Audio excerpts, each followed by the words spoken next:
அடேங்கப்பா, யூடியூபர் சுதர்சன் மேல வரதட்சணை கொடுமை புகாரா? தேனி பக்கத்துல நடந்த இந்த சம்பவம் பெரும் அதிர்ச்சியை ஏற்படுத்தி இருக்கு.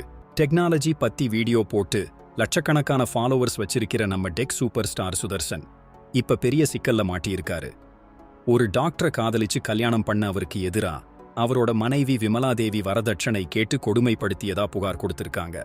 மதுரை மீனாட்சி மிஷன் ஹாஸ்பிடல்ல வேலை பார்த்த விமலாதேவியும் சுதர்சனும் காதலிச்சு போன வருஷம் மார்ச் மாசம் மதுரை வளையப்பட்டி மண்டபத்துல தான் கல்யாணம் பண்ணியிருக்காங்க.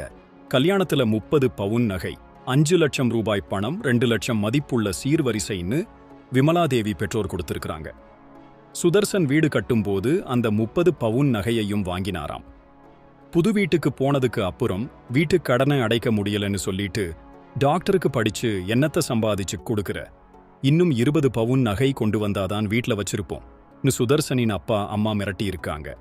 10 லட்சம் ரூபாய் பணத்தையும் வாங்கிக்கிட்டு அந்த 30 பவுன் நகையையும் வித்துட்டு இன்னும் 20 பவுன் நகை கொண்டு வந்தாதான் வாழ முடியும்னு கொலை மிரட்டல் விடுத்ததா விமலாதேவி புகார் கொடுத்திருக்காங்க. இதை அடுத்து சுதர்சன், அவங்க அம்மா மாலதி, அப்பா சுந்தர்ராஜன் உட்பட 5 பேர் மேல கேஸ் போட்டு தேடிட்டு இருக்கிறாங்க போலீஸ்.